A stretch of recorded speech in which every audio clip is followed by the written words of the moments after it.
लड़की ने चीजें उठाते समय गलती से एक आलू गिरा दिया। यही आलू भिखारिन की किस्मत पूरी तरह बदल देगा। भिखारिन ने आलू उठाया और लड़की को याद दिलाया कि उसने कुछ गिरा दिया है। भिखारिन की गरीबी देख लड़की ने उसे रेस्तरां की रसोई में काम दे दिया। उसका मांस काटने का हुनर देख सब हैरान थे, क्योंकि उसका हर टुकड़ा बिल्कुल बराबर था। रसोइयों ने माना कि मुख्य शेफ भी ऐसा नहीं कर सकता। असल में वह कुकिंग प्रतियोगिता का 3 बार का विजेता था, जिसे उसके शागिर्द ने चाय में जहर देकर इस हाल में पहुंचाया था। हालांकि जहर से युवक की मौत नहीं हुई, लेकिन उसकी याददाश्त चली गई और वह भिखारी बन गया। लड़की ने युवक का अच्छा स्वभाव और उसके पास कोई ठिकाना न देखकर उसे अपने यहाँ रख लिया और उसे मुख्य शेफ का सहायक बना दिया। उन दोनों को इतना करीब देखकर मुख्य शेफ जलन महसूस करने लगा। उसने जानबूझकर युवक के लिए मुश्किलें खड़ी कीं और उससे मांस काटने को कहा।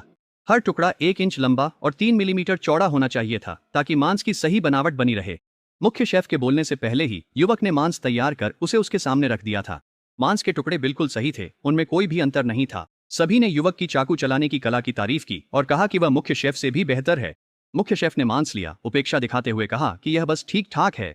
युवक से छुटकारा पाने और लड़की से शादी करने के लिए मुख्य शेफ ने उससे अंडा फेंटने को कहा। अंडा न केवल अच्छी तरह से फेंटा जाना चाहिए था, बल्कि इतनी तेजी से भी कि सफेदी और जर्दी पूरी तरह मिल जाएं और अंडे के ऊपर एक चॉपस्टिक सीधी खड़ी हो सके। सभी को हैरानी हुई जब युवक ने आसानी से मुख्य शेफ की शर्त पूरी कर दी। दूसरों को लगा कि युवक सहायक शेफ बनने के योग्य है, लेकिन मुख्य शेफ, जो उसे हटाना चाहता था, ने एक और चुनौती सोच ली।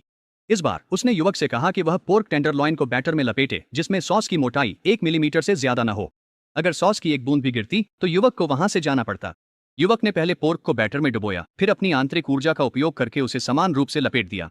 एक हाथ से उसने चॉपिंग बोर्ड पर थपकी मारी और सारे बैटर लगे पोर्क के टुकड़े प्लेट पर पूरी तरह से सजे हुए थे। उसके हाथों पर सॉस की एक भी बूंद नहीं थी। सभी लोग हैरान रह गए। उन्होंने अंदाजा लगाया कि युवक किगोंग तकनीक का इस्तेमाल कर रहा है। मुख्य शेफ ने खुद को हारता हुआ महसूस किया और युवक की कला को मानने से इनकार कर दिया, लेकिन युवक ने अपने सारे काम पहले ही पूरे कर लिए थे। मुख्य शेफ के पास कोई विकल्प नहीं बचा। उसे युवक को सहायक के रूप में रसोई में रहने देना पड़ा। बाद में मुख्य शेफ ने स्वीट एंड सॉर पोर्क की एक प्लेट बनाई और युवक से कहा कि वह इसे वांग अध्यक्ष को परोसे।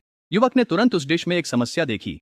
उसने कहा कि सॉस बहुत गाढ़ा है, जिससे कुरकुरापन प्रभावित होगा। संभावना है कि वांग अध्यक्ष इससे संतुष्ट नहीं होंगे। मुख्य शेफ गुस्से में आ गया और जोर देकर कहा कि युवक को उसकी डिश की आलोचना करने का कोई हक नहीं है। उसी समय लड़की जल्दी से रसोई में आई और बोली कि वांग अध्यक्ष डिश चखने के लिए इंतजार कर रहे हैं, और वह उसे बाहर ले गई। रेस्तरां के मालिक, जो उम्मीद कर रहे थे कि यह डिश उन्हें 5 स्टार रेटिंग दिलाएगी, हैरान रह गए जब वांग अध्यक्ष ने उसे थूक दिया और उसे घटिया बताया। मालिक को यकीन नहीं हुआ और उन्होंने खुद डिश चखी और सचमुच उसका स्वाद कमजोर था।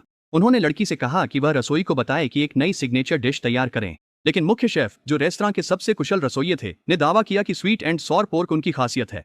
अन्य शेफ्स को शक था कि वे वांग अध्यक्ष को संतुष्ट करने वाली डिश बना पाएंगे। उसी समय वह युवक चुपचाप सामग्री काटने लगा।